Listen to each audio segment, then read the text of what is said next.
What's up, everybody, and welcome back to another episode of the No Clearance Podcast, where we use hip hop and R&B as a catalyst to discuss life. I am your host, Tyler. And I'm your boy Jay, aka Jay Money, aka Jay Moolah, aka Jay. Leave the money at the door. Run, nigga, run. And we back with another episode, man. Another special. Another We Ain't Got Nothing special. This is volume 3. Yeah, volume 3, man. We ain't really. There is some good music out right now, and there are some things, of course, we can't talk about. But a lot of the music that's out right now, personally, I just want to enjoy it for a second before I had to think too hard and try to come up with stuff and questions for the podcast. Oh, I just was being lazy. I was busy. That too. I had no time to listen to nothing. There was an element of that's a fact. No, why was you busy? I was in Springfield, Massachusetts, getting on a little weekend getaway to go to Six Flags. And let me tell you, Springfield, Massachusetts is the hood. Hold on, bro. You went on a getaway to go to Six Flags. Yeah, we got a little Airbnb because Six Flags is a 2-hour drive. So we got an Airbnb. A bunch of us got Airbnb just for the weekend, from like Thursday to Sunday. So we just was chilling, having a good time. Just made a little mini squad trip out of it. So is the Basketball Hall of Fame out there? Yeah, we drove past it.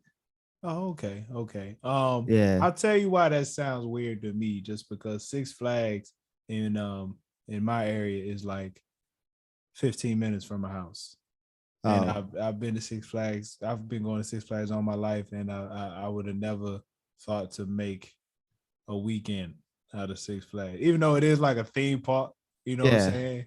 Well, we didn't go to Six Flags multiple times. We just went that one day, but we just made it into I think it was something to do in one of the, we wanted to do a little squad trip, and it was like something to do for the squad trip. Yeah, shout out to the squad. Appreciate the invite. Why would you? It was a little squad getaway. Why would you do that just to go to Six Flags? It's like the full squad. It's okay because I went to Chicago. Yeah, that's what I say. I'm joking, bro. Let me tell you, bro. Before you get into Chicago, bro, let me tell you about this Airbnb. Let me tell you about this Airbnb. Super nice pictures. Outside was the fucking hood. We had crackheads on the corner. It was bad crackheads everywhere. There was like roaches just scurrying around and shit. And we got there. The brownstone was nice. It was 3 floors. Ooh. And just mad stairs. So I'm on the third. I'm on the top floor. By the time we get to the top floor, you like, damn. It's like walking up the stairs when you in school. I get to the top floor, but there's a lot of stairs, and it was steep. It was me and Donald and Teeks on the top floor. Oh, Jada too. But I just figured, never mind. On the top floor. Every time we got to the top, we was like, God damn, it's hot up here. We stayed in heaven. We had to make sure the doors was locked. Make sure the doors was locked. There was crackheads everywhere. We pulled up. We was like, oh, this is where we're staying. This was misleading. But you know what? The money went to a black woman, so it don't matter. So it's all good at the end of the day. So how was Six Flags? What was the the theme of Six Flags in Maryland is Looney Tunes and DC Comics. That's the same thing. Yeah, Six Flags is owned by Warner Brothers. That's like Warner Brothers version of Disneyland. Yeah. Okay. You didn't know that? Did they have a Batman ride, Joker ride? Yeah. Okay. No, I say that because I know there's a couple, some Six Flags have different rides. Like the one in Jersey, I think it's this ride called the Kunta Kai or something like that, where it literally goes straight up and then straight down. But that ride is not, you only find that one in Jersey. Yeah, each one of them has their own different rides. They have different rides, but they all have the same thing. The central Batman, Superman the Harley Quinn, the Joker ride. They all have those and like the Looney Tune thing, but like they're still open to have their own like certain special rides that they want. Each one has. Got you. Because I went to the one in Missouri, and it's the same thing. They're all the same thing. I heard the one in Jersey is the best one though. Yeah, that's what I hear. It was a horrible experience at Six Flags this time around. I gained some weight. And from Six Flags? No, just the general. And just the Six Flags, just to say Six Flags reminded the nigga that I gained some weight. You were trying to get in the rides and they would squeeze you in. Yeah, I was like, damn, these rides is tight, bro. I was on one ride, it was squeezed my nuts out my mouth, bro. Look, they had that shit so tight. I was like, oh God. Hey man, I feel you. I'm for this month, bro, I'm on a diet. I'm putting myself on a serious diet, man, because I just came from Chicago where I turned up. I turned up food wise, and then I'm supposed to be going to a bachelor party next month. So I'm like, all right, this month I'm just trying to like eat clean. I'm going on my my psoriasis diet pretty much. I'm cutting out anything that is inflammatory to the body. So fried food, processed foods, milk, trans fats. Well, I don't drink. I use almond milk anyway. I've never. Yeah, I use almond milk too. I don't know anyone who drinks regular milk. Who could do that? Got strong stomach of steel. Right. What else, man? Cutting out sugar. That's sugar. One of the hardest things to cut out because you put sugar in everything. You're addicted to it.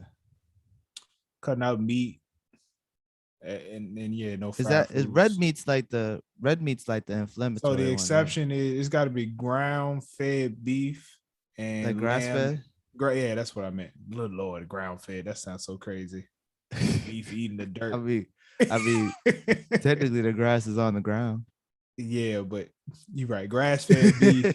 It's got to be the grass fed beef or lamb. So.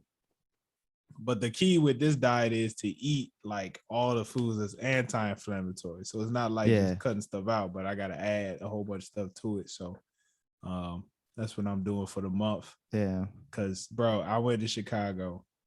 Shout out to my cousin. Shout out to Lena. She showed us around the city.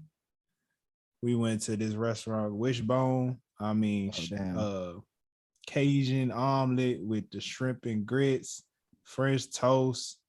And then got the deep dish pizza. I had a Chicago style hot dog. I had me a 16-ounce steak. Your boy had 16 ounces. Yes. I went to the south side. Got me some more shrimp and grits with some more French toast.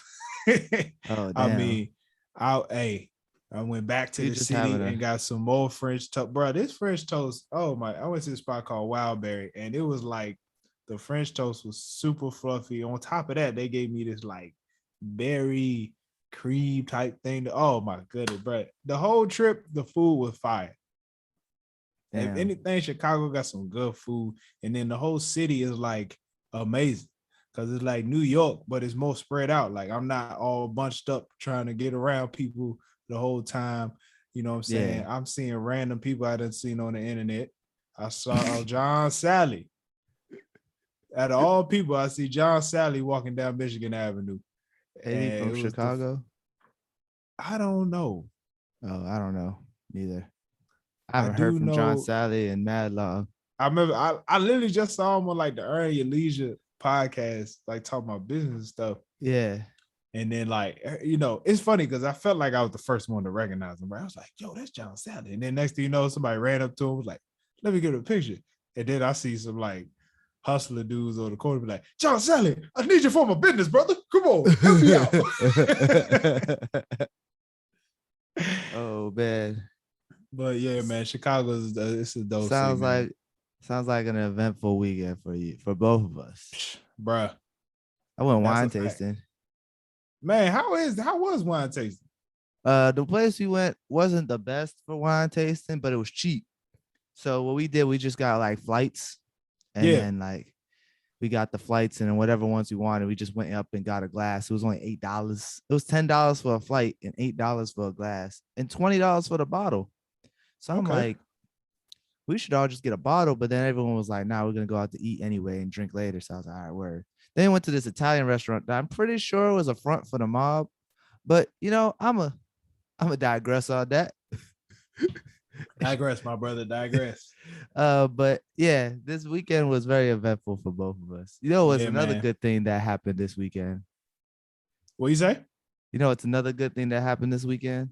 Something that I was really excited about. Tell me about it. The Suicide Squad came out. Oh yeah, directed by James Gunn. I was in Chicago. You know, I checked my phone real quick, and I was on Twitter, and they was like, Idris Elba was trending. Yeah. And everybody was just like, Idris Elba was amazing in this movie. He was did so a good job. awesome. And so, you know, when you put this on as one of the topics, I had to go ahead and watch it. I watched it last night. And is it James Gunn? Yeah. Yeah, amazing. James Gunn. Amazing. I mean, all the way, from the beginning. Yeah.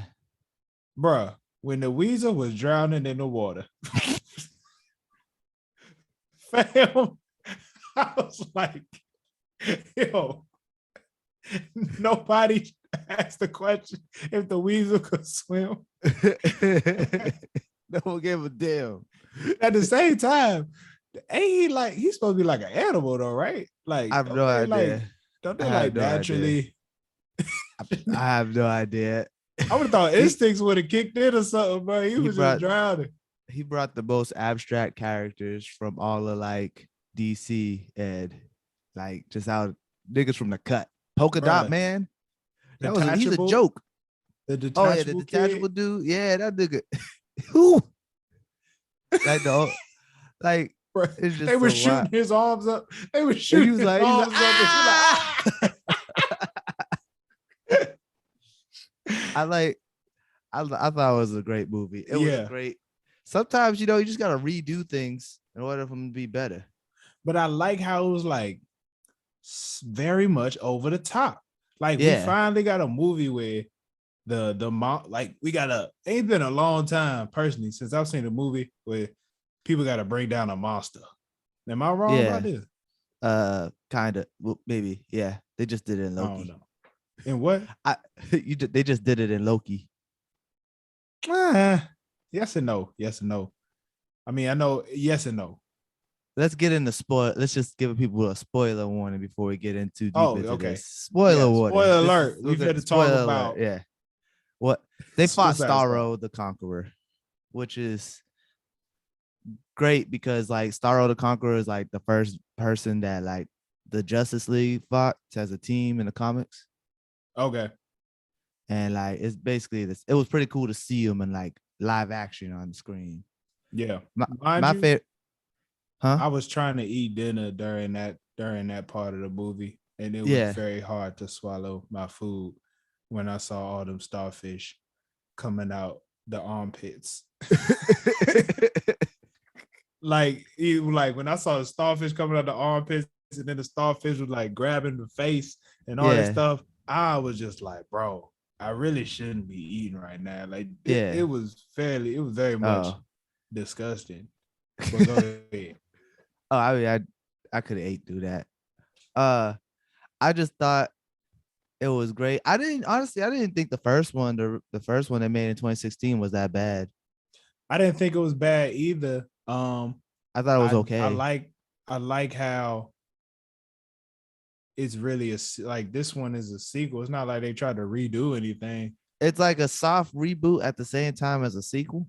A soft reboot, that's what they're saying. But they didn't have to do any.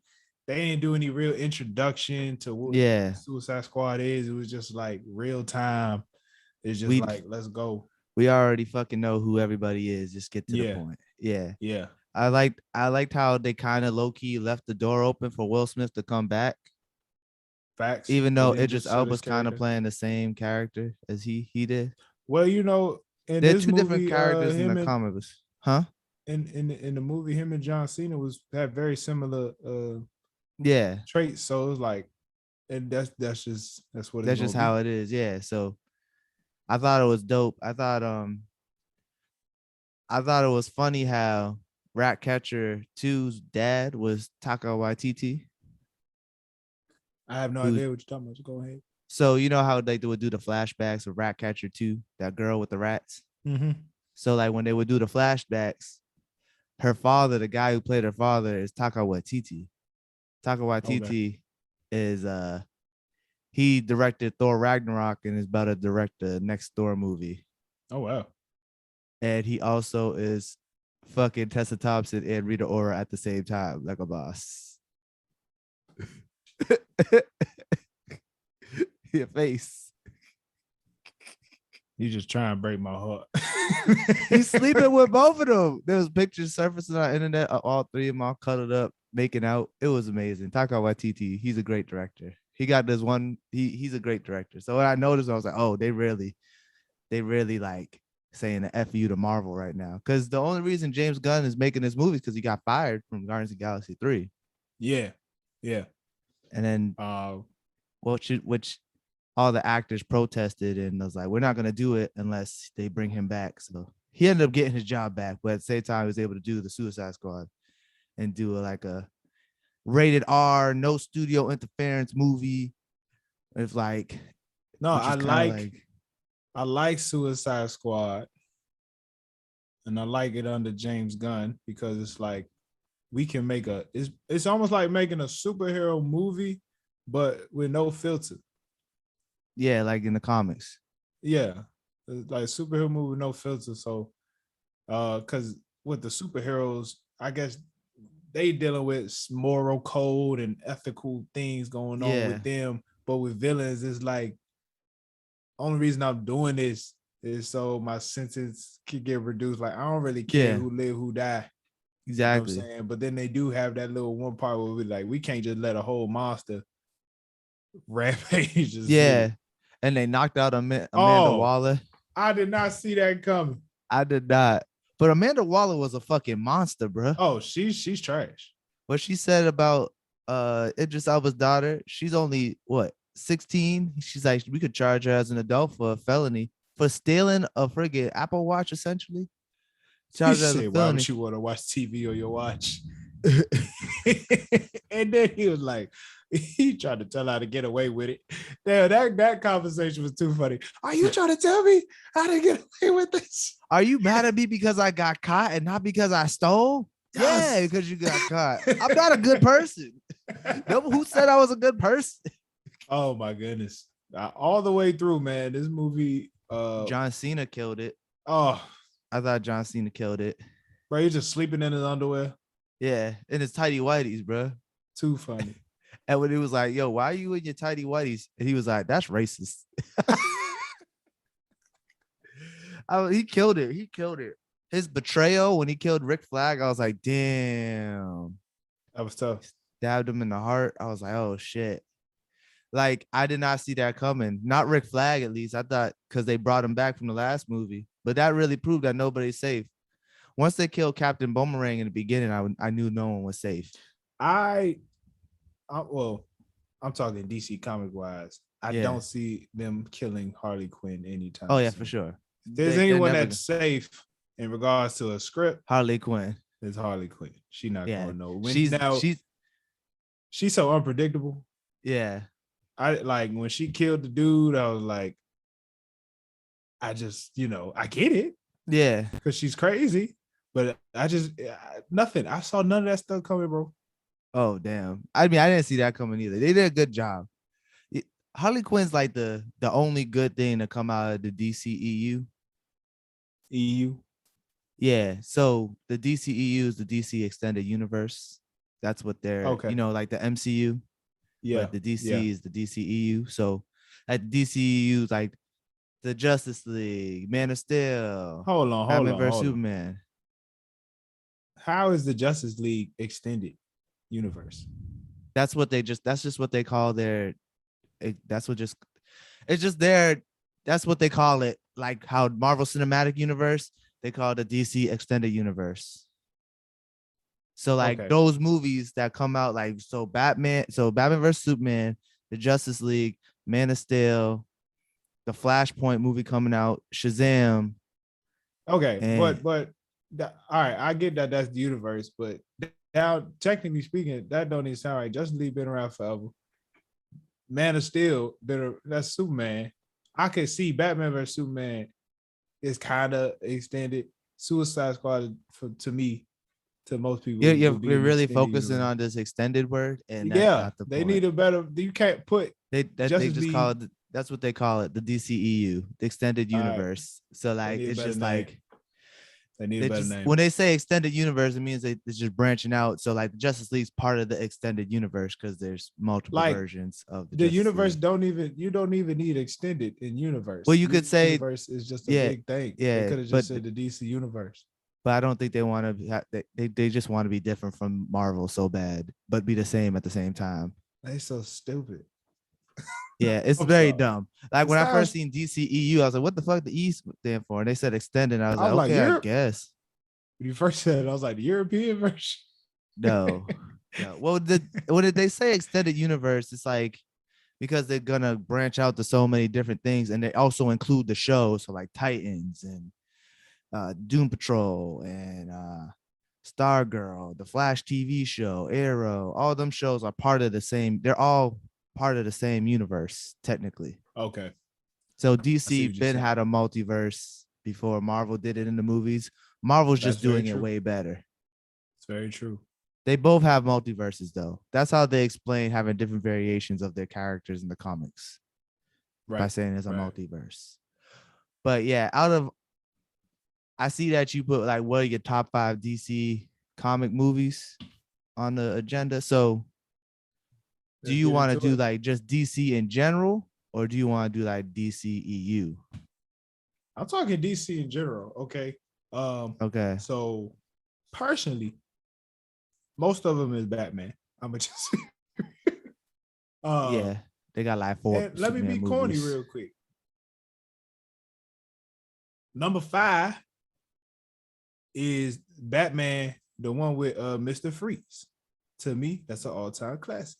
They say that's one of the worst movies ever made. It's one of the greatest in my book. I mean, we loved it. It was made for us. We were children when it came out. But Facts. like when people talk about that movie, Batman and Robin, that one's called Batman and Robin. Yeah. When people talk about it, they'd be like, what the fuck? It almost ruined George Clooney's career. I loved Arnold Schwarzenegger in that movie. Arnold Schwarzenegger was great at it. I love that movie too. That's not my top 5. What man that is frozen sheds a tear? I just don't know. Like lies like that, it don't make no damn sense. But you know. Number 4. What's your number 4? Batman Begins. Ugh, that one was. I hated that one. It was so bored. What's your number 3? It is what it is. It is what it is. Okay. I am going to slap this Suicide Squad at number 3. Okay. Okay. Now, at 2, I got The Dark Knight. Damn, at 2. I got Dark Knight at 2. And number 1, I got Joker. Oh, I forgot about Joker. See, yeah, Joker's part of DCEU as well. Yeah. Yeah. So that's Joker. my top that 5 DC right there. That depressing ass movie, Joker. Great movie, just depressing. I'll never watch it again. I love the ending when he just went on his spree. He just killed dude in the TV. That movie, too far. That movie was weird. Plus, I'm a big fan of Zazie Beetz. Zazie Beetz. What's up, girl? They just finished a new scene in Atlanta. Whew. Yeah, they about to finish it. She been in her bag. She was in Invincible too. Putting her voice acting talents to the test. All right, if I'm gonna do my top 5 DC movies, I'm gonna put Batman vs Superman at number 5. I really enjoyed that movie. A lot of people hate that movie. It was good. I'm not even gonna fake. That was good. I'm gonna put Shazam at 4. That's just a good, fun-loving movie. I enjoyed that movie. Megan Good's in it, so you should check it out.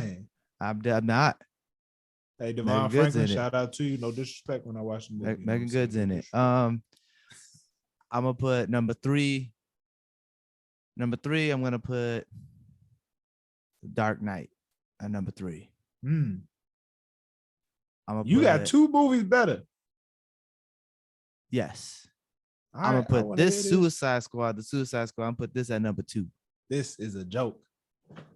I really enjoyed this movie. I liked it. Like the Dark Knight, I love the Dark Knight. You finna tell me. But in my top, bro, you got Batman and Robin on your list. Don't even get me started. Bro, it's at the bottom. You telling me what Suicide Squad did was better than Joker's performance in Dark Knight alone? I'm not talking about the Joker's performance in the Dark Knight. I'm not talking about individual performances. I'm talking about the movie in itself. I enjoyed Morgan Freeman. Movie. Okay, so Morgan Freeman's in a lot of things. He's not even a main character in the story. That's not even a good argument. Morgan Freeman is barely in the movie. You have Batman and Robin on your list, Tyler. Don't be no hater. Don't be no hater. You had 3 Batman movies on there. Go ahead, bro. My number 2 is the Suicide Squad. I really enjoyed that movie. I really enjoyed it. This one, not the 2016, this one. And my number 1 is Man of Steel because I love Superman, and that was a really good Superman movie. Okay. I'd watch that one. I've watched The Dark Knight. The Dark Knight's more rewatchable than Man of Steel, but when I seen Man of Steel for the first time in theaters, I was like, yo, this is amazing. A lot of people hated it. You know, that's a little controversial pick as my number 1, but I love that fucking movie, Man of Steel. Personally, Superman is like the worst superhero to me. Why you say that? But we talked about this. He don't really got no issues. Now I know he lost his parents. Even though it seems like every superhero got that losing your parents is. What do you mean he ain't got no issues? He ain't got no like real weaknesses except for somehow niggas got kryptonite. He's weak to magic, to kryptonite. He's there's other people just as strong as Superman in the universe. He be boring to me, bro. That's all. Superman. That's because how like in the comic book, Superman's like a bad motherfucker. They make him really more likable. The shows and the movies have not done anything to make Superman more likable, but Superman's a bad motherfucker, bro. I know he's a bad motherfucker. I'm just waiting for them to do evil Superman, and then once they do evil Superman, I'm like, yo. See, but if they do evil Superman, you already know that makes Batman the greatest superhero ever. Why you say that? If they do evil Superman and Batman somehow finds a way to win, he's the greatest superhero ever. Well, Batman will always find a way to win. They already did that. They did it in the comics. They did it remember that video game Injustice? Yeah, that's awesome saying. Yeah, it's Batman versus Superman, essentially. Like Superman turns evil and whatnot. Well, anyways, those are my top 5 DC movies. I respect. I like Man of Steel. But this all comes to the culmination, come to end at. The Suicide Squad was a great movie. I loved it. James Gunn did his thing. All the little Easter eggs he put in the movie was dope. Viola Davis is amazing. And that's all I got to say. Harley Quinn's going to be Harley Quinn. She's like the DCEU's like sweetheart right now. She can't do no wrong. Margot Robbie was born to play Harley Quinn. Her and that daggone javelin. It's hilarious. She was like, what? What? She slapped the shit out of She slapped the shit out of the dude. Right. She's like, for what? Wait, don't take me. I'm trying to find out for what. Yeah, that was amazing. All right, man. Let's move on to some music, man. Oh, before we go on the music though, you have a black woman crush or?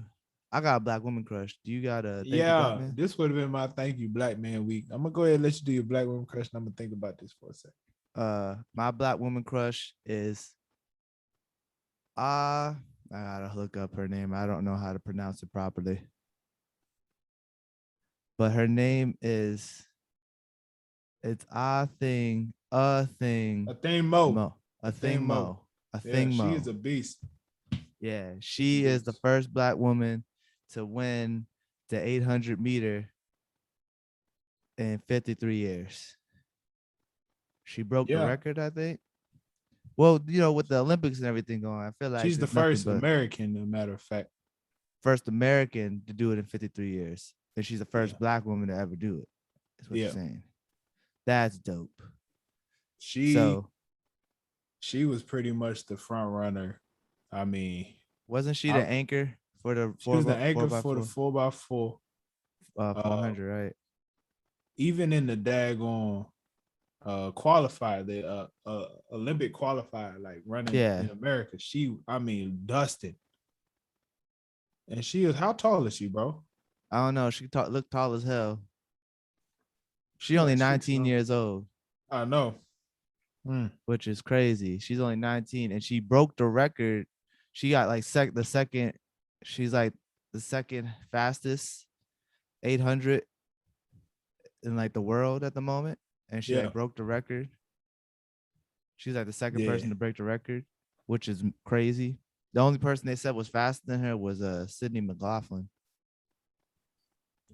She ran and she was in wasn't she in this Olympics? Yeah, I think, yeah. Sydney McLaughlin got the gold for the hurdles, I think. Yeah, 4x400 hurdle.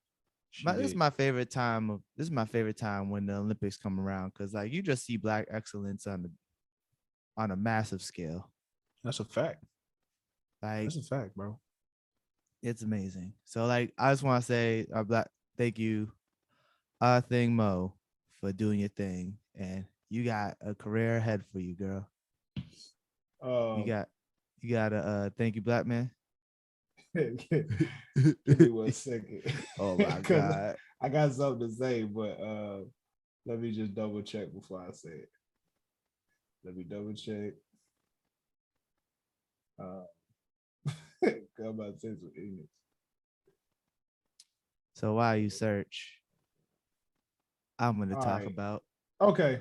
Oh, okay, good. I'm gonna just pretty much give a thank you, Black man, to most of the men's national basketball team, since it's pretty much all Black. Most of them. I think the whole team was Black.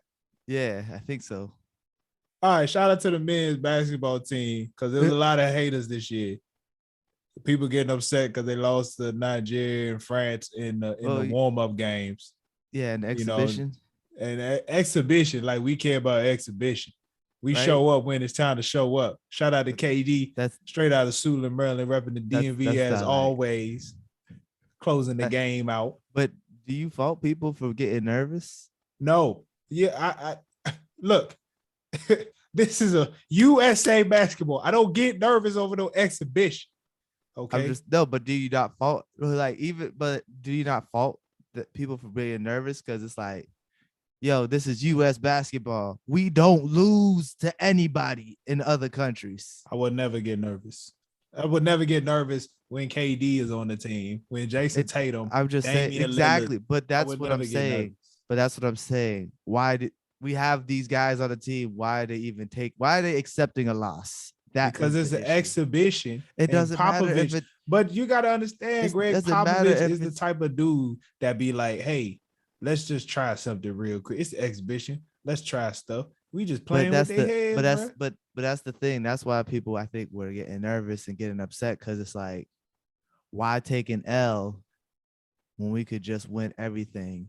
And I think people was getting nervous personally. Now, they did lose in the Olympics. They did have a loss during the round robin. Sure. I know. But I think people was getting nervous because, for one, ain't nobody even know when the Olympics was.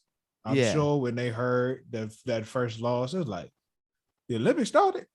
I was like, the Olympics on? It's an exhibition. Yeah. Oh, that's like when that's like when the U.S. women's soccer team lost, and I was like, oh shit, the Olympics started. I thought they started on Friday. Why are they already playing? Bro, the women's soccer team is so crazy to me. I don't be like, I'm sure they be hurt when they lose, but it just be like, I feel like they just take losses so. That's because they ain't lost. Heavy. They lost. They ain't lost in 50 games.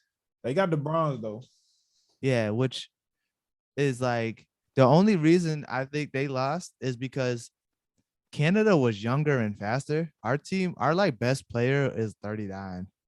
Did you watch it? I watched the game before the gold medal game. I missed the Jada watched the gold medal game, and she was like, Canada was just faster than them and like in better shape. But it went down to didn't it go down to penalties? That was the one before. Oh, okay. That was the one before that went to penalties. Shout out to the men's team. Shout out to KD. What? Shout out to the women's team. They won the gold too. They ain't lost. You asked. You wanted to thank you, black man. I know, but it wasn't your time. It wasn't your time. I'm giving a shout out to the women's team, bro. It's my turn. I know it's your turn. You interrupted on my turn. We having a conversation. There's only two of us here. I did not interrupt during your turn. I added to what you were saying. We was on the same subject. I'm trying to give the fellas some credit, and you just want to throw the women in there. I'll give the men they credit, bruh. Okay. Why are you so angry? Why are you so hostile today? Nigga, just one time. All right, bro. All right, yeah. Shout out to the women's team, man. They balled out. I mean, blowing people out of the water. It was. Shout out. Nobody had any worry Staley about them. Once again, Don Staley coming through in the clutch. A Black Women Crush alumni, Don Staley. You know what I'm saying? Yes. This is how we do. We know how to pick black women. I guess so. All right, let's get into some music real quick. You want not even real quick. This is things we gotta talk about. Music news or just music in general? I'm gonna get the music. Okay. A lot of good music has come out in the past couple weeks. Do you have any standouts first before? Do you got any standouts of anybody that's dropped? Well, Isaiah Rashad album came out. Okay, what you think about Nas dropped what's King it called? Disease 2, man. King Disease 2. I ain't listened to that yet, but I seen it drop. I was like, damn, that was quick. King Disease 1 just came out. King Disease 1 came out in 2020, like right before during the pandemic. Yeah, came out in 2020. Isaiah Rashad album's fire. I can't wait to talk about it.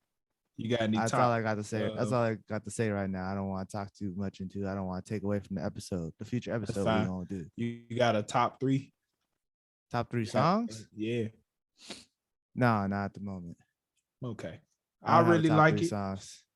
I really like it as well, man. I mean, it was worth the wait. Yeah. Well, he had a lot going on in his life. Yeah, it was crazy. I listened to an interview. I listened to a Isaiah Rashad interview, and he was like, he's pretty much had a kid at the same time around every project. Yeah. So he got 3 albums, three kids. Damn. 3 baby mamas. Damn. He just fucking. They don't believe in condoms. So shit. I think he was, I think it just. He was going through some things. I don't know what, but it just from what it sounded like he going through a lot. But it was funny because he was like, it's just crazy because I just always want to be better than my father. And then they asked him, like, how many kids did your father have? He said 3. And then he said, how many baby mamas? He was like 2. And then they go, well, you did what better than your father? I was like, oh, they stupid. They stupid, but. Nah, a really good project, real solid, especially after the wait. He had some really cool features. I really like the features. Yeah. I like Lil Uzi's feature. Yeah. Lil Uzi, once again, doing what he do on features. Yeah. You know what I'm saying? SZA came in. Black was on there. Black. Of course, J-Rock. Schoolboy Q was on there. Was Schoolboy on there? I didn't see Schoolboy. I thought I seen his name in the list of features. I may be mistaken. I saw his name in the list of features. Yeah, but I like it, man. Shout out to Isaiah Rashad. Yeah, we're gonna get into that soon. Yeah, eventually. If I would say I really like R.I.P. Young. Yeah, that's a good song. And I like From the Garden. From the Garden, though, for the locals. And what you said, I rock with that joint. Oh, he's not on there. I'm sorry, I was mistaken. I saw his name. I like what you said, man. Yeah, what you said. That's a good song. Smino was a good feature. Yeah, man. Smino's always a good feature. Always a good feature. I don't know when he gonna drop something. No, I don't even know why you're asking me. I don't know. Smino. I'm not that big of a Smino fan. I'm not either, but it's been like he's kind of low key been on a on a feature run. Yeah, he's always on a feature. That's a interesting thing. Smino, we need you, bro. I haven't heard a Smino song per se, but I've heard it's like when I first heard of Nipsey Hussle. I never heard a Nipsey Hussle song, but I heard him on features. Save for Schoolboy Q. Save for Schoolboy Q. I never heard a Schoolboy Q song, but then I heard him on features. When it comes, it's gonna come. And I think he's gonna have a really good project whenever that comes. I'm looking forward to that. I'll give because he's very animated. I feel like he's very similar to Kendrick, where he could bring out different voices and different characters. So I think we'll see how that go, man. King's Disease 2, man. I listened to it. I've been listening to it the past couple of days. Really very much carrying on with what King's Disease, the first King's Disease brought. Yeah, good for just him. Like OG talk. Yeah. OG talking. Just trying to remind these niggas, like, just don't do too much. Yeah, I've never been the biggest Nas fan, so. Hey, me neither. But these two, like King's Disease, like really was different, bro. Yeah, I listened King's to it. Disease was different, and you gotta give a shout out to Hit Boy. Like he brought the best out of Nas, man. Yeah. Like we all been waiting on Nas to have some fire production, and we thought it was gonna come from Kanye, but it didn't. Yeah. It just didn't. Yeah, and that's one thing that was always Nas's downfall. He just always picked the worst beats. I mean, besides Illmatic, he had a couple, nice Jones songs. Like he just doesn't pick good beats. I don't know what it is. But I'm telling you, like King's Disease was awesome production wise, and this one is the same. And it's like Hit Boy is awesome. He's been doing a great job of like making music for that artist. Like you don't hear the same type of beats on Benny the Butcher album. You don't hear the same type of beats on Detroit 2. You know what I'm saying? Like they really worked together on this project and put out some dope music. I mean, they got Lauryn Hill on the album. Yeah, I seen that. Eminem, EPMD. Eminem. But he sound good. Rapping. He sound good, bro. Old niggas rapping. Yes, exactly. But he like Nas brings out everybody. Like that man got YG on there, and he got A Boogie with the hoodie. A Boogie with the hoodie. A Boogie with the hoodie. I mean, and then another, and he brought back Charlie Wilson once again. Ooh-wee! He brought back Charlie Wilson. First name Charlie, last name Wilson. I was wondering. He said all the sexy ladies come out of Macy's. I like, bro, you old man. But shout out to Nas. I think King's Disease to me was better, but that's because I feel like it came more as a surprise. Yeah, this one. And it's like we had expectations. If he didn't call it King's Disease 2, I don't think people would be comparing them as much. But it was, I mean, to me it sounded like all the other songs they recorded for King's Disease that didn't make the first one, and then they just put features on it and touched it up. Yeah, so it was like the same feel, same vibe. Yeah, but I feel like he needed it. Like he was spitting some bars, some words of wisdom. Just letting niggas know. This him dropping the album really made me think. Is there a point in time when you're too old to be rapping? No. Is hip hop like a young man's game? So I think hip hop's still a young man's game. But if you are old head rapping, you gotta have a rapport. You gotta understand what the culture is in the moment. You can't just stay in the same lane you was 20 years ago. Let's look at the two top OGs still killing it right now. Nas and Jay. Yeah. Okay. they are still able to succeed because we know what they've done. Yeah. Like both of them in their raps very much take a lot from what they've done already. Like a lot of their references, like they could talk because of what they've done before. Like when Nas say Godson, Godson on my chest, he said something like that in the first song. It was like, okay, like he know who he is. You know what I'm saying? Yeah. When he talk about how he killing it in the business game and all this stuff, it's like we listening because he's done it, and you know he got something to tell us. Because when Nas dropped this album, it made me think about Busta Rhymes, because Busta Rhymes dropped the album this year too. Yeah, and I had heard one person talk about it in any way or shape or form. That's like if Snoop were to drop an album, no one really would listen to it.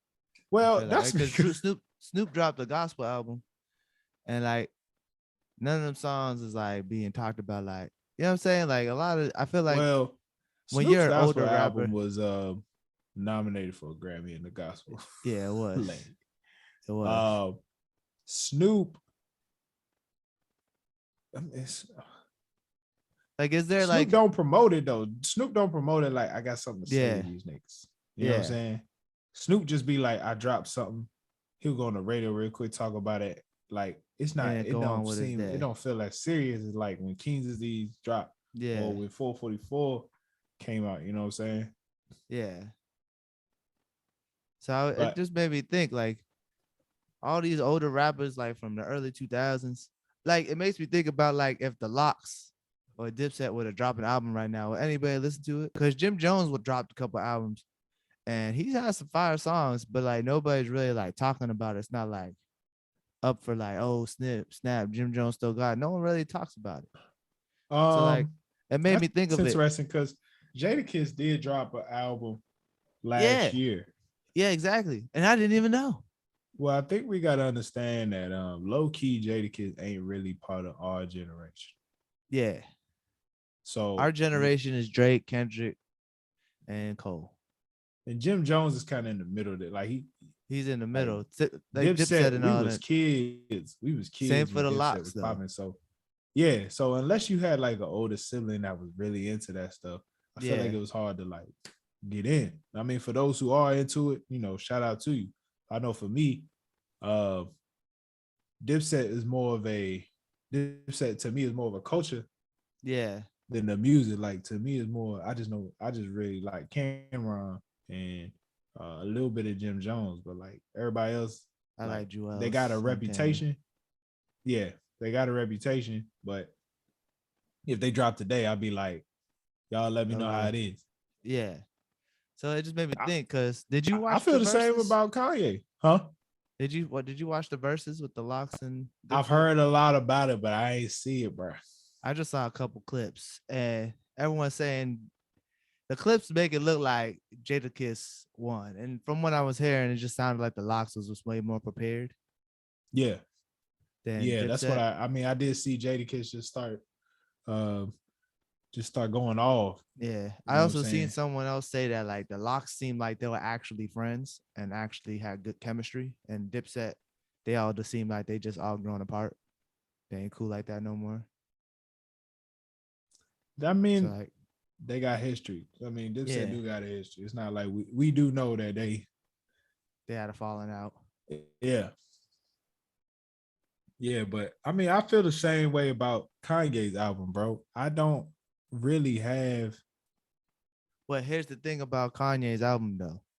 If Kanye never would have went crazy and said all that shit about slavery, would you still care? If I went just straight off the music, I don't know if I would. I don't know how. I still wouldn't be that hyped to listen to him, bro. But if you think about it real quick, because I feel like if you really just were to like be like, oh, if he never went crazy and just stayed how he was when he made Life of Pablo, just stayed in that lane, and then dropped his next album, which was what? Yay, which was okay at best. And then that one album that was supposed to be a gospel album, I never listened to because he didn't finish it when he released it. But okay. If I don't know. after Life of Pablo, Yeah. he dropped Yay, like And you see, said.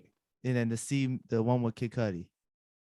If I base it off of just that music and the gospel album, I'm still sitting here like I'm not really that hyped for it.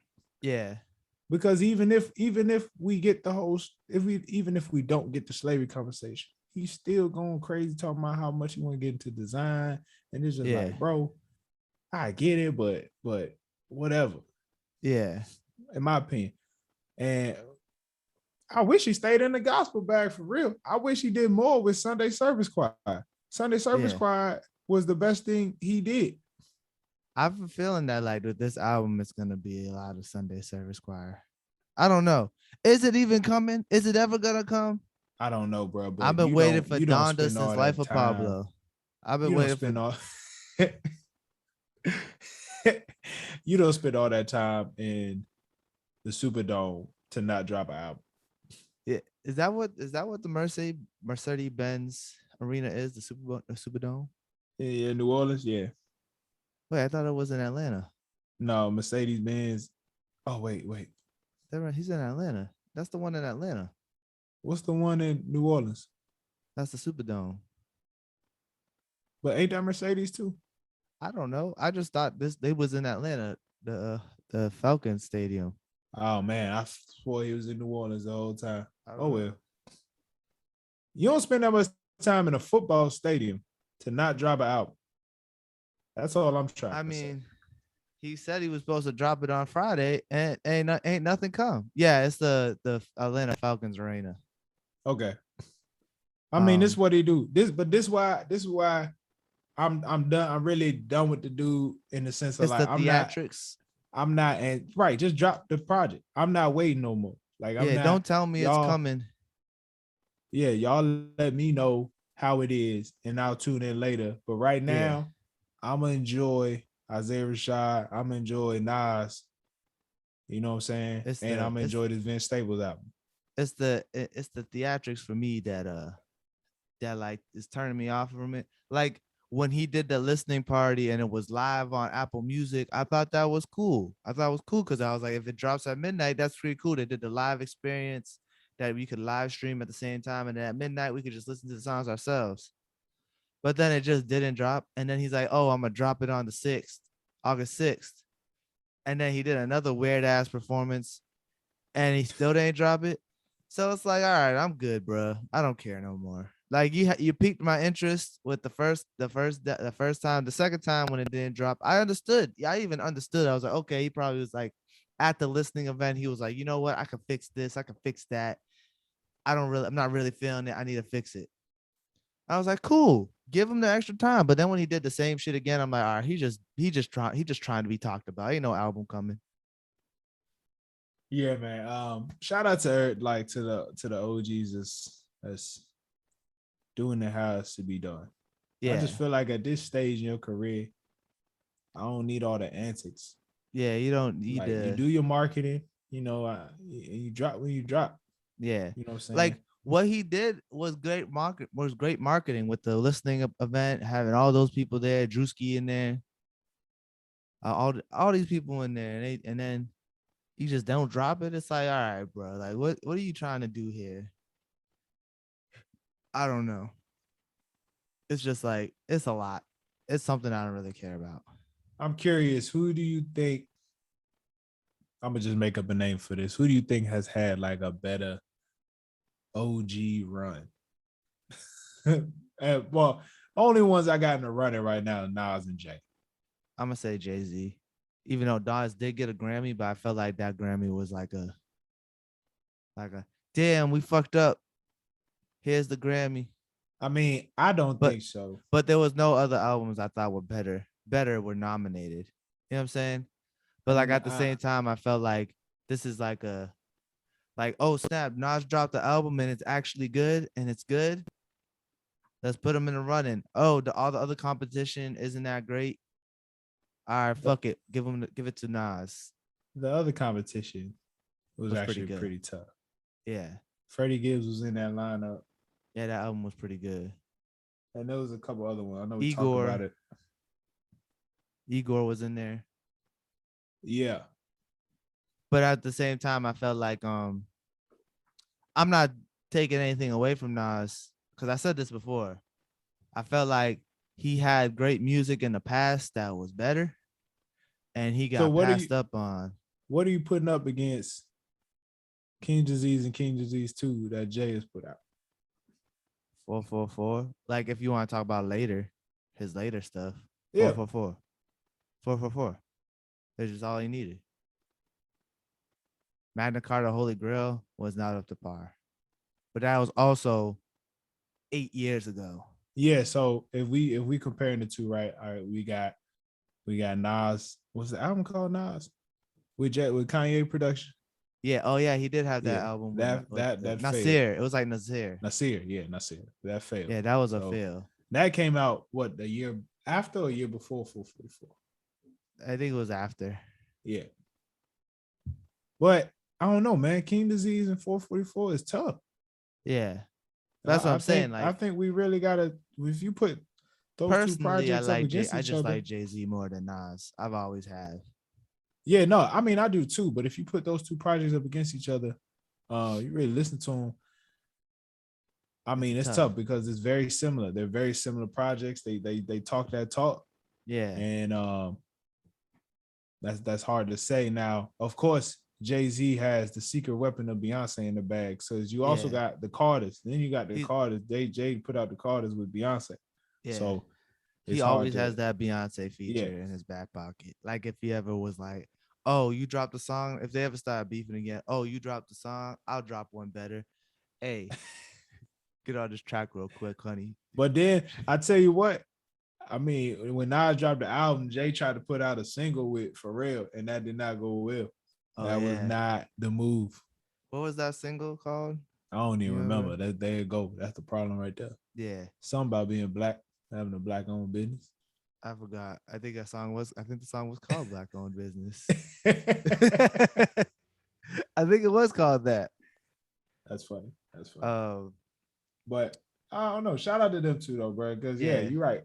I mean, hip hop is finally becoming somewhat of a longer lasting. Like you can stay in this game and actually have a career. Ain't nobody listening to a Curtis Blow album. Ain't nobody go listen to what you call a Run DMC album that just came out. No, my pops was tuned in. Yeah, that's what I'm saying. Like nobody, like they only gonna get a select niche of people, like people who grew up in the late 80s, early 90s. Yeah, like LL Cool J drop an album right now. The only people gonna listen everybody to get a his bro. Is like everybody the mamas. Get a his bro. That was the stupidest song ever. Great song. He's talking about getting head. Hey, baby, up in the club, baby. He's talking about getting head in the club bathroom. My dog must have heard me. He started tripping. All right. Okay, well, shout out to all the old heads, man. Do what you do.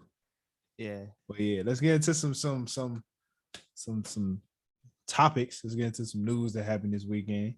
Okay. You know what I'm saying? One thing that caught my eye. Yeah. The Pro Football Hall of Fame was this weekend. Okay. That's always a big event for me.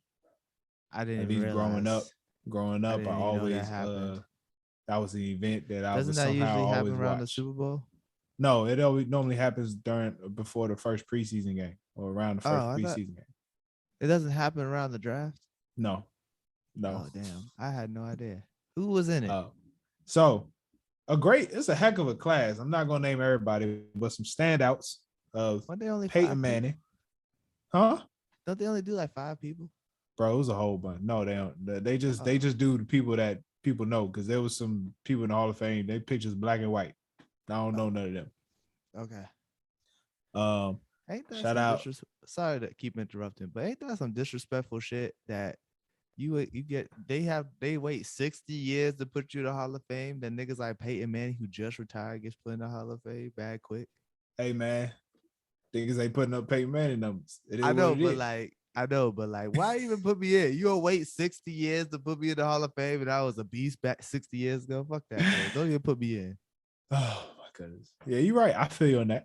Remember, what was it, last year or 2 years ago, that one player who they called up and told him he was gonna be he was nominated, and then they didn't even put him in the Hall of Fame. Black dude, right? Yeah, remember seeing that video? He was like, he was like upset because he was like, I hated to find out this way. Why even call me and tell me? Yeah. Like, I would have cried too if I was him. That's some disrespectful shit. Anyway, Sorry.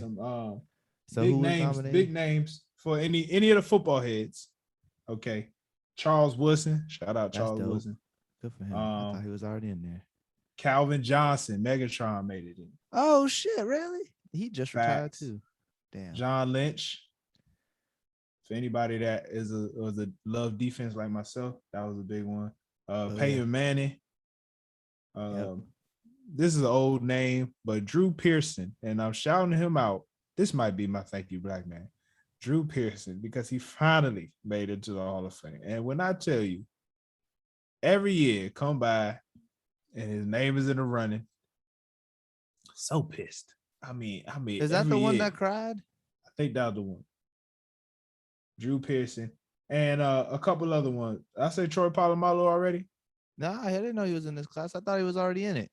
Nah, Troy Polamalu.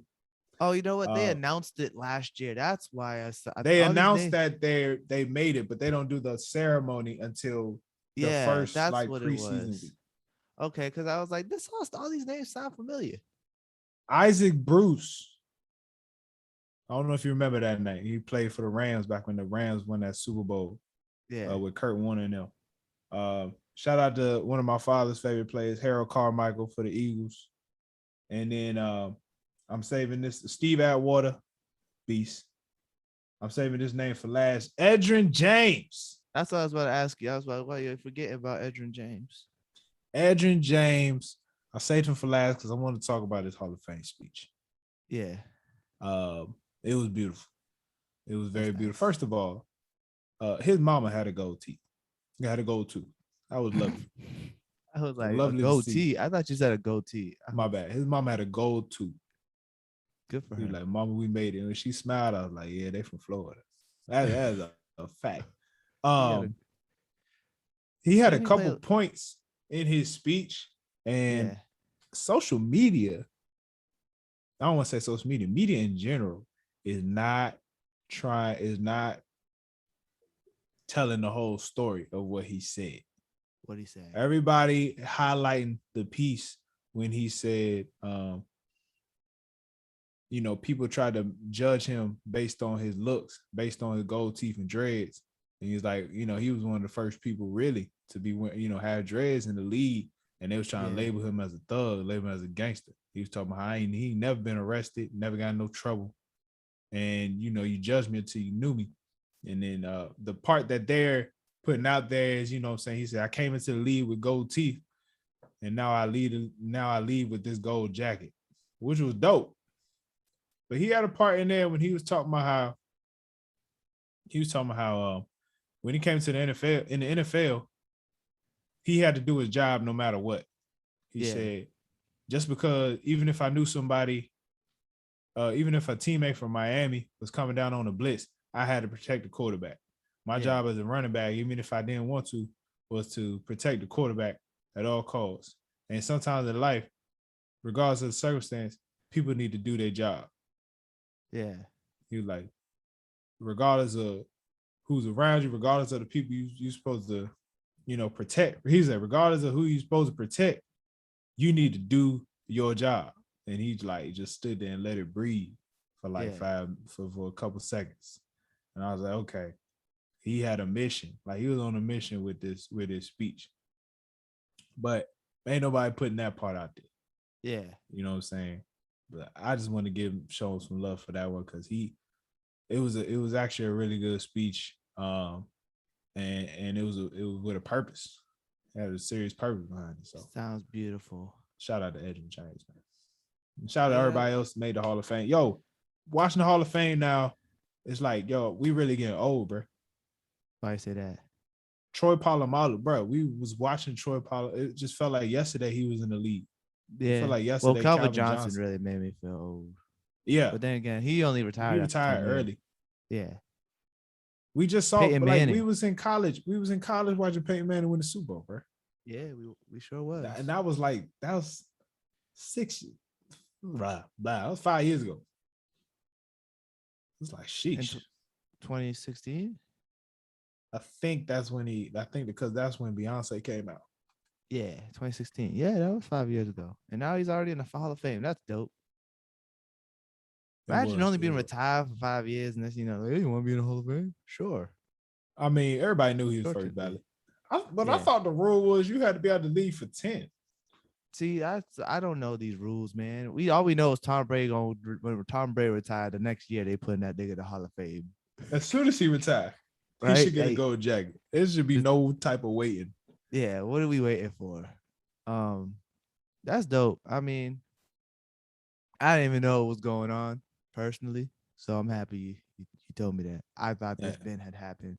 Once you said Troy Polamalu, I was like, oh shit, I thought this Ben happened, but I guess I didn't know. I never knew this. I found out something new every day. I'm a football head. Yeah, I know. But that's dope. That's really dope. That like people, especially like. Well, I'm gonna get back to the thing that the media's really been talking about because I thought that was really interesting. Like they really judge this man just for his look and said he was a thug. It brings me back to. Did you watch? I probably ain't watched. You probably ain't watched yet. The documentary they did on the Malice in the Palace. I did not. I did see I did see the Steven Jackson interview on the Breakfast Club though. Tell me about it. So essentially, after it happened, they was talking about these players are thugs and they're this and that, and when realistically, like the players were the ones who was in danger. Yeah. The fans are the ones, like it was just a little scuffle in an NBA game in November. So like it wasn't really a game that really counted that much. And because of the fans, because they was blowing out the Pistons, the Pacers. They was blowing them out. Like the game was over. Like they was up 15 and Ron Artest hit him with a foul, hit Ben Wallace with a foul, and then Ben Wallace shoved him. And it turned into a whole thing. It was getting broken up anyway. And then some fan felt the need to throw a cup of beer at Ron Artest, and then it exploded from there. That's the most disrespectful thing. Right? He threw a beer from the stands. Exactly. And like they were saying that like, oh, he was disrespectful for laying on the scores table. But if you listen to Ron Artest talk, he was like, I've been in therapy, and when my therapist told me when things get crazy, he told me to sit back and count to 5 before I act. So that's what he was doing when he laid down on the scores table. He was sitting back and counting to 5 and doing his breathing exercises so he wouldn't go crazy. And literally in the middle of doing it, somebody throws a cup of water at him. And then next thing you know, shit turns up from there. And like, it's just crazy because it's like after that, they was calling them thugs. And that's when they was like, we going to do the dress code and make sure everyone has to wear a suit and this and that. And like they suspended Ron Artest for a whole year. They was that the reason for the dress code? Because I heard because it was like, so what happened is after that, there was like, these NBA players have that thug mentality. They think they're gangsters, the way they dress, how they show up with the hip hop culture and this and that. Bunch of white people, of course. And then the response was the dress code. And then it was the suspensions he dealt. He gave friggin' Ron Artest, David Stern gave Ron Artest a full season suspension. And they gave Steven Jackson 30 games and Jermaine O'Neal 25.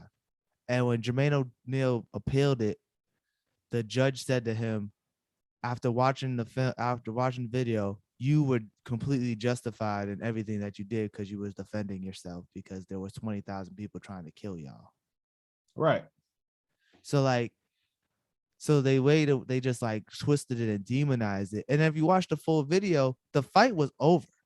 It was the fans who escalated it. And then like in the news, literally they just had the one video that was shown that made it look like just Ron Artest just ran to the stands and started punching people. I remember that. I remember that so vividly, bro. I was in Vegas. I was in Vegas for Thanksgiving, and I'm literally about to go play basketball, and we look at the TV, and Ron Artest in the stands throwing punches. Yeah. None of us. I mean, I was like, that's ridiculous. 35, 25 games, like yeah. And and like they all felt bad because that was Reggie Miller's season to win the NBA final. Yeah, the finals, because literally they lost. That was a fight with the Pistons, and literally the team that won the finals that year was the Pistons. They were saying that would have been the Pacers that year, because the Pacers was the better team. Yeah, they was nasty. I remember that team. They sure was. And they were saying that like they felt bad for Jermaine O'Neal because he never really recovered from it. Like Steven Jackson got a couple rings, Ron Artest got a couple rings. Then here's Jermaine O'Neal never getting a ring. He never really truly recovered after that. He felt betrayed. Yeah, no, it's very interesting the world we live in, because I don't want to do the whole switch, the whole code switch thing. Okay. I'm very much tired of it. No, I say that because, it's all about, it just seemed like people try to, especially black people, black men, they try to demonize you for just being who you are or being who you want to be. But then it's like, especially in the business world or corporate, it's like, you go into these offices and you gotta be something that you gotta dim your light or feel like you gotta dim your light for other people. You know what I'm saying? Yeah. So it's for one, it was good to hear Edrin James say what he said. Yeah. Be who you are and don't worry about what no one else thinks of it. Mm-hmm. But also to hear what the Pacers had to go through and to see what the NBA protects players now. Yeah. You know what I'm saying? They do. Because every time now when a fan does something crazy, the fan gets banned. And you know what's crazy about this Malice in the Palace? The stadium, right? The operations of the state, the manager operations of the stadium, right? The fans that came onto the court and Ron Artest snuffed, and Jermaine O'Neal came over and snuffed the other guy. Those dudes at that game, after the game, they was planning on taking away their season tickets because they were season ticket holders.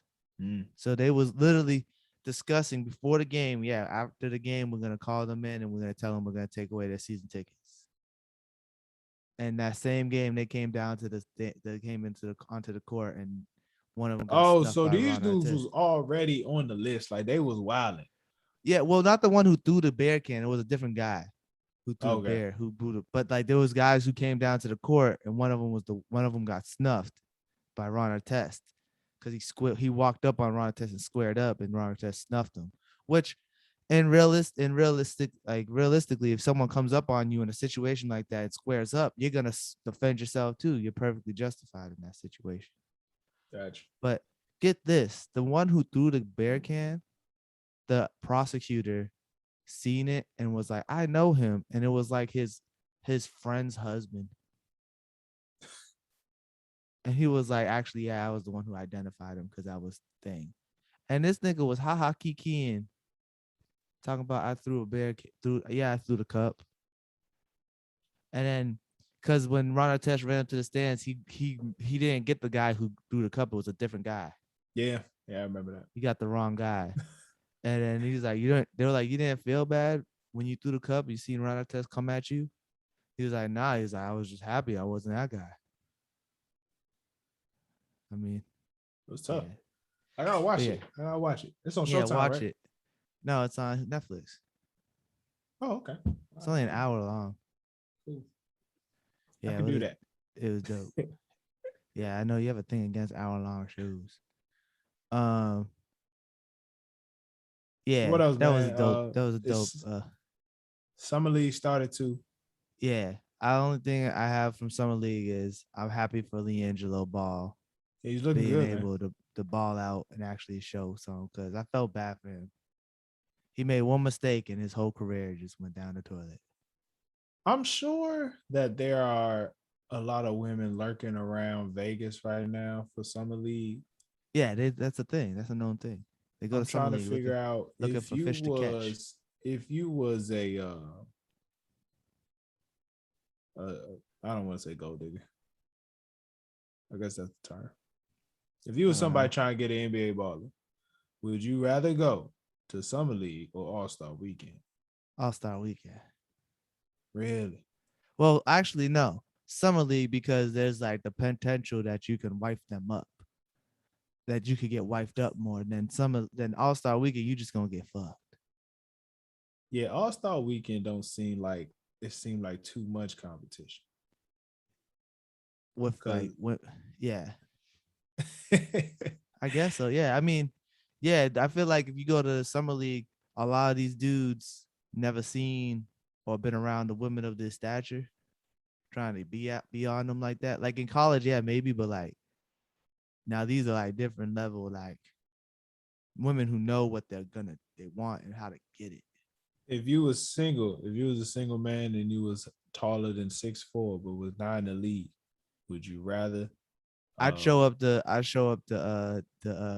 summer league Facts and say I played just to get some play. I would buy some basketball gear.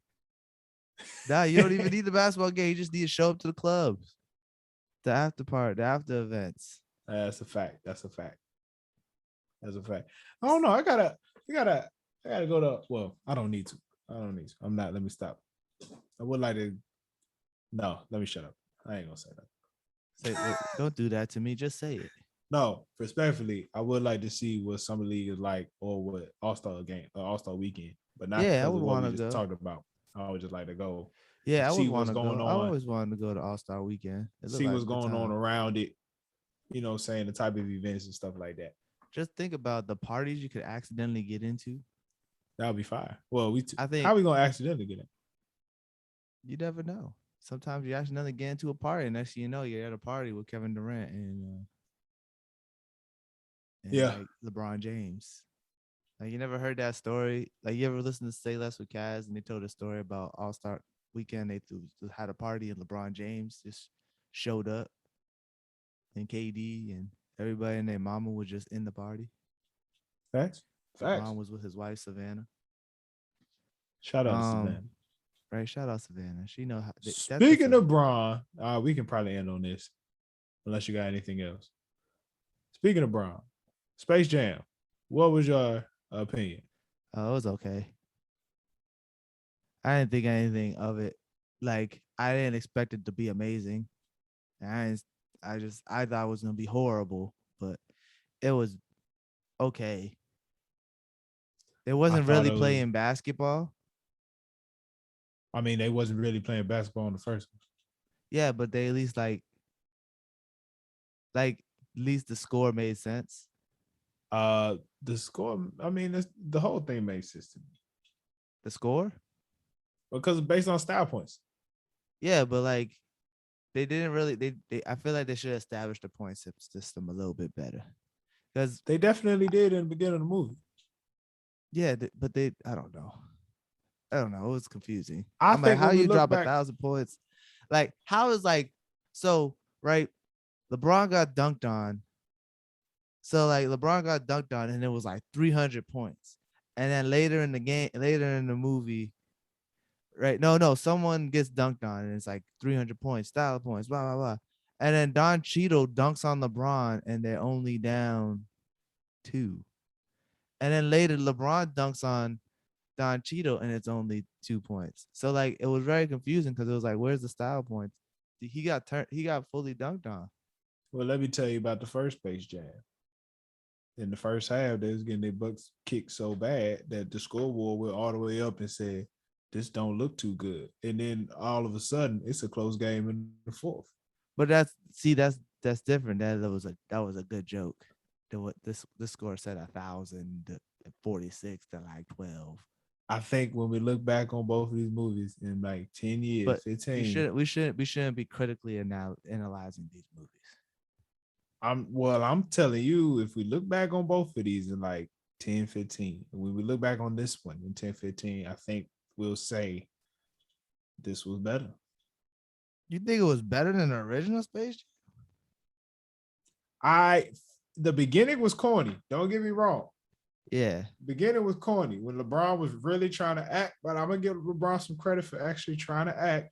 As opposed to the Michael Jordan who Michael just Jordan act. just He just existed. But when they got into the server world and went all through Looney Tunes and went all through Warner Brothers land and all that stuff, I thought it was fire from then on. That movie just felt like a Warner Brothers propaganda movie. At halftime, when Michael P. Jordan walked into they had fucking Pennywise just chilling in the background. Like, this is a children's movie. Why did they have a killer clown just chilling in the stands? That was a little creepy. The Night King. I'm gonna give them chilling? I thought it was good. I was watching it with kids. Like when I watched it, I went to these people's house and they had a big outside projector, and my little niece and my little cousin, they were sitting there. These two other little girls sitting there, and these kids are cracking up, just laughing the whole time. So the kids loved it. As long as the kids liked it, it's not for us. That's my thing. I was like, this is a kids movie. It's not for adults. And I was like, and now they did pay tribute to the first one. Yeah, with the uniforms. Even the little monster, the little aliens was in it. Yeah. At one point. So I was like, I think when we look back on it, they killed I know Bugs we all Bunny, love the first one off nostalgia. They killed Bugs Bunny, bro. Yeah, they did kill. But he Bugs came Bunny back was life. low-key. Yeah, that didn't make no sense. But then again, it's a Looney Tune. Bugs Bunny low-key an asshole. Yeah. Like he low-key just manipulated LeBron into getting his friends back. Yep. And they never addressed it. Never. Yeah, it's kind of fucked up. And you know what? They didn't let my boy Daffy cook. But they gave Porky Pig some bars, bro. They did give some Porky Pig some bars, which a lot of people thought was corny. I thought that was thought it was fire because he started stuttering and then he went to the I thought that was the best. But when I saw that, I was like, but here's the thing. They did the Who Shot Your beat. These kids don't know who Biggie is. That was for us. That was for us. That's what I'm saying, bro. It was a mix. It was a good mix. Like they did the Who Shot Your beat. I was like, what the? And hopefully all the artists on this movie are still good people 20 years from now. Because it's very hard to listen to the opening scene from the first Space Jam. I believe I can fly. Yeah, it's a little weird, right? A little weird. It's a little weird, but really weird. I don't know. Shout out LeBron, and I thought it was straight. I'm proud of him that he actually tried to pull that off. I got one thing to talk about before we go. What's up? It's some anime news. You know, I always gotta bring some anime stuff into this. You know. All right, talk your talk. So Funimation just bought Crunchyroll. You don't know what Funimation is? It's a anime production house. They have their own streaming service for anime, and they just bought Crunchyroll, which is another exclusively anime streaming service. So now they got everything Crunchyroll had, and then now they are everything that Funimation already has, and they just expanding their library and saving me $5, which is great because I'm subscribed to both. So let me ask you something. Is Funimation a publicly traded company? It's owned by Sony. So it's like Sony. It's a department. It's like a department of Sony. How much is Sony stock? We are not. This is not a financial. I don't know. I have no idea. Look, you'll be looking stuff up all the time. I didn't look up the stock in Sony. I found this out this morning when I was in the toilet pooping before I went to sleep. Check my phone. It's not even that. But hold on. Yeah, I think it's dope because saving me $5. I don't know what else is. This is they bought it for $1.175 billion. Sony stock is currently $100. It's about to go up. It's I'm not saying nothing because low key they've been dropping. Yeah. But they might. Yeah, I mean, after a merger like this. I mean, anime is like a really big business at the moment. Like anime and manga. Like right now, I manga? think I explain these things to you all the time, Tyler. You just don't listen to me. You ain't never Manga tell is about the no manga. Manga is the book version that most animes are derived from. So manga is just a Japanese comic book. Okay, gotcha. I thought So a that lot was of called anime. no. So anime is the animated version, like the show. Speak up. Don't whisper. What is it? I'm not whispering. I was speaking normally. I was speaking low. I was saying anime is just the animated versions of the show. It's just the animated shows. It Okay. stands for Japanese animation. Animation is like animation means moving pictures, essentially. So the manga is the illustrations, like the comic books that most anime is derived from. So like every anime that I've recommended to you, except for Yasuke, had a manga version before. Yasuke was fire. Just want to let that be known. Here's the thing about that, Tyler. It's not good. It's not a good anime, but good. I'm happy for you for finding something you like. For those who are not into the anime world, Yasuke is fire. It's not. But I get it if you don't like it. But anyways, you gotta watch Attack on Titan. That's a good show. But you know, I've realized that's not a lot of people's cup of tea. Come to find out, but I don't know how. It's like one of the biggest ones. One Piece right now. There's another thing that's in anime news. One Piece, one of the longest running animes / mangas, has just passed Batman as the most sold book ever. Oh, really?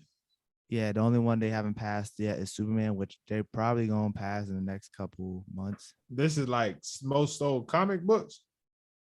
Most sold books. What? Oh wow. Okay. So Batman and Superman had like the most sold books in general. So One Piece, their manga just surpassed Batman in most sold books. Especially with the pandemic, a lot of people started reading it. One Piece is like one of the most popular anime / manga right now.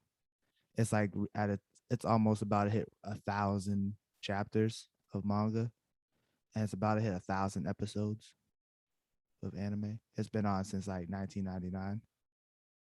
One Piece. Yes, it's been running for a long time. I think they got like the first 170 episodes on Netflix or something like that. 170, 140, maybe like that. Good Lord. But yeah, that show's been running like our whole life. Well, that's what's up. Yeah, it just surpassed Batman, and it's most likely gonna surpass Superman. It's like I treat it like the SVU of anime, like Law and Order SVU. You know, you watch a couple episodes. So like that's how I treat One Piece. That's hilarious. Okay. Even though it's not the same thing as SVU. It's about pirates. Okay. I see you. You probably like that. It's lighthearted. I don't know what I'll be watching. I mean, I got shows I watched with Drew. I've been watching Married at First Sight. I'm watching Kanan. Yeah, I've been watching Kanan too. I like it. And I don't like Power. I finished The Shy, finished season 4. Amazing season. I'm on season 2 with The Shy. But I'm about to get, I gotta get heavy into my tech stuff because I've been learning about PA school. And I say that because I gotta get my skills up. So I'm finna one of these days I'll be looking for a remote job. Because what I learned with PA school is you do like a year of academics and then they do like 6 residencies the second year and they could go anywhere in the country. Is that like clinicals?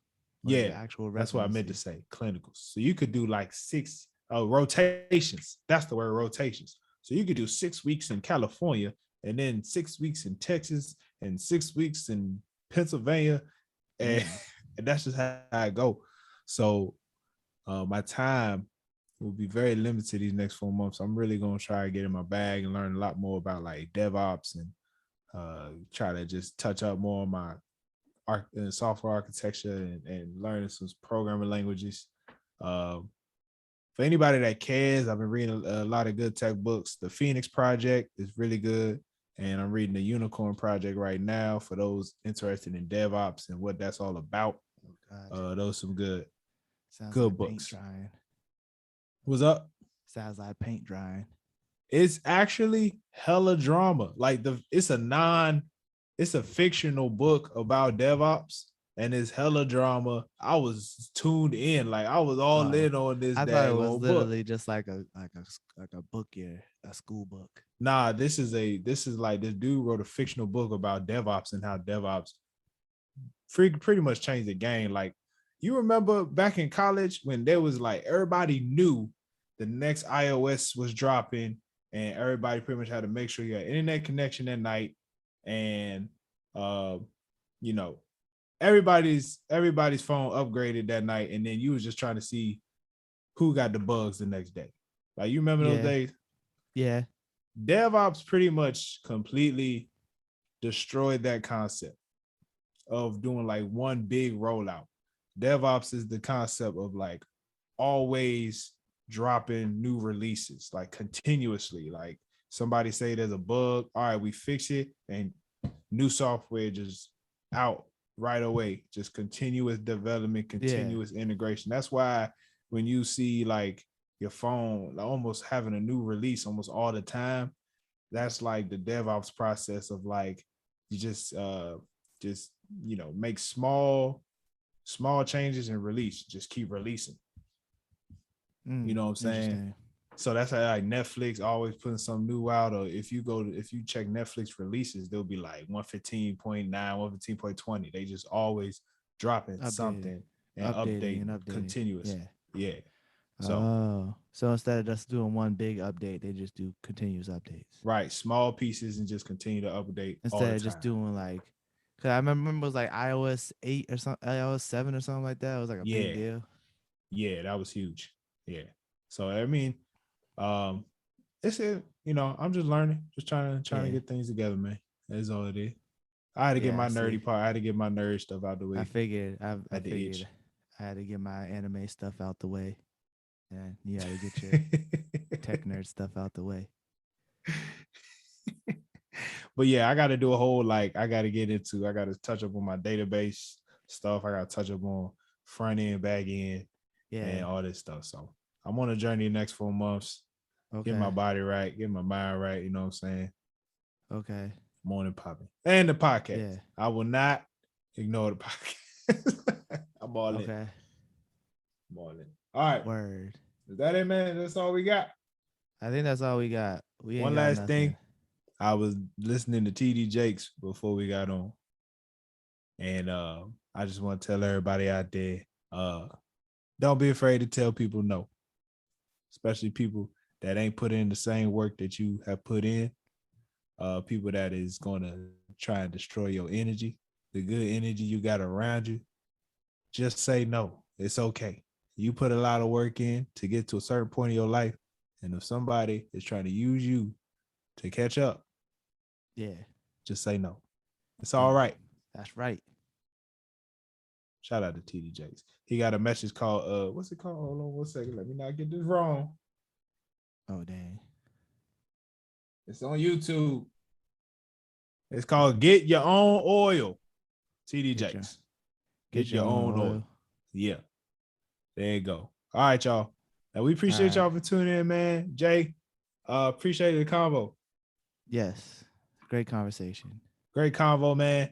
To all those who are listening, man, thank you once again. Don't forget to subscribe to us on all social media, or follow us on all social media platforms. Subscribe to the YouTube. If you subscribe to the YouTube, share the YouTube link. Share the podcast with just one person. Just send it to one person. We appreciate you. To all my brothers out there, please make it home. To my Black women especially, we love you from the bottom of our hearts. And if you don't think we're qualified to do this, you are absolutely right. But it's okay. We speak with no clearance.